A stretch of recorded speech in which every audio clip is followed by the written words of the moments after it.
సీట్లు అనేది ఎవరు ఊహించండి, జగన్మోహన్ రెడ్డి కూడా ఊహించండి, భారీ గెలుపు భారీ విజయం.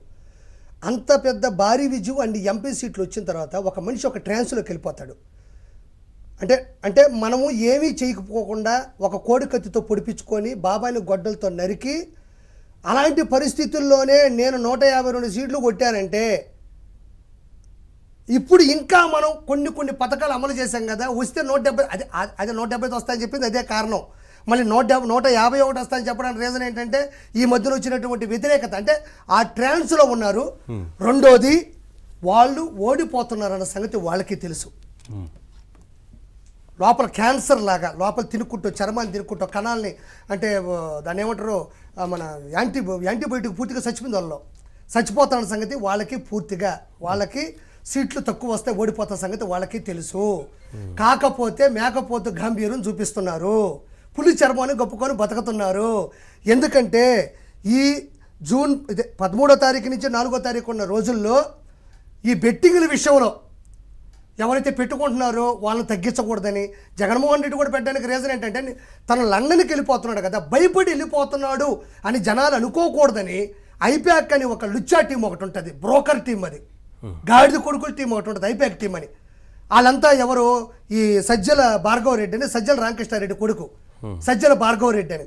ఈ సజ్జల రామకృష్ణారెడ్డి ఎవరు, సలహాదారుడు ఎవరికి, మన పొలిటికల్ బ్యూరో సభ్యుడు, మన జగన్మోహన్ రెడ్డికి సలహాదారుడు. ఒకప్పుడు సబ్ ఎడిటర్ ఈనాడికి కావచ్చు, మన ఉదయం కావచ్చు, కొన్నిటి పాప చేశాడు. అతను కొడుక్కి ఇచ్చారు. మనోడు చేసే పని ఏంటంటే కొన్ని వందల ఫ్యాన్ పేజీలు, అంటే ఫేస్బుక్ పేజీలు క్రియేట్ చేసి నాలాంటోడు నీలాంటోడు మాట్లాడితే వాళ్ళ అక్కా చెల్లెలు బట్టలు తీసినట్టుగా ఫోటోలు క్రియేట్ చేయడం, వాళ్ళ మీద దుర్భాషలాడుతూ కామెంట్లు పెట్టడం, వాళ్ళని నీచంగా చిత్రీకరించడం, ఫోన్లు చేసి వాళ్ళని బాగా స్ట్రెస్కి గురయ్యేలా చేయడం మనోడు చేసే సోషల్ మీడియా ఇదంతా మన సజ్జల భార్గవ రెడ్డి.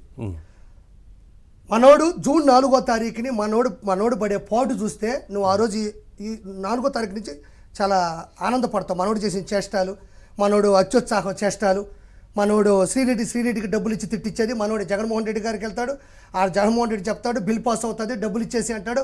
ఈరోజు పోసాన్ని తిడుతున్నాడన్నా, లేకపోతే బోరుగడ్డ అనిల్ తిడుతున్నాడన్నా, పంచప్రభాకర్ అని ఒకటి తిడతాడన్నా, శ్రీరెడ్డి తిడుతుందన్నా, వీటన్నిటికీ కేంద్ర బిందు ఒకే ఒక్కడు సజ్జల భార్గవ రెడ్డి. సోషల్ మీడియా మొత్తం చూసుకుంటాడు. నా బొట్టు నీ బొట్టు మాట బూతులు తిట్టించేది కూడా మనోడే, కేవలం మనోడే.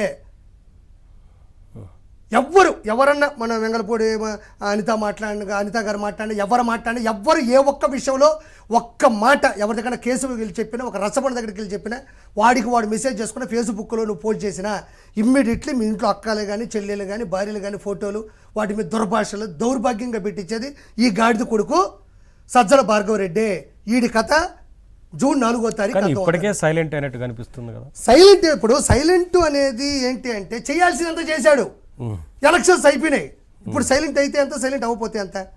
మా ఆడవాళ్ళని తిట్టారు, మా ఆవిడని తిట్టించాడు, భయంకరమైన బూతులు మా ఫేస్బుక్లో ఇన్స్టాగ్రామ్లో కొన్ని లక్షల పెట్టించింది ఈ అదవే, ఈ పోరంబోకు, ఈ సజ్జల భార్గవ రెడ్డి అనేవాడు పెట్టించింది మనవాడు. అది ఎవరికైనా తెలుసు, ఈ ఆంధ్రప్రదేశ్లో ఉండేవాళ్ళు ఎవరికైనా తెలుసు పెట్టించింది ఆ గాడిదే అని. అది వ్యతిరేకత కాదా? ఒక పిల్ల సజ్జల రామకృష్ణారెడ్డి పిల్ల సజ్జలకి నువ్వు అధికారాన్ని చేతిలో పెట్టి వాడి దగ్గర దుర్భాషలు ఆడిస్తూ ఇంట్లో ఆడవాళ్ళని అంత అగాధ్యంగా ప్రదర్శించడం ఎంతవరకు న్యాయం? ఇది ఎవరికి తెలియదు ఇది. సరే, ఓవరాల్గా రాయలసీమ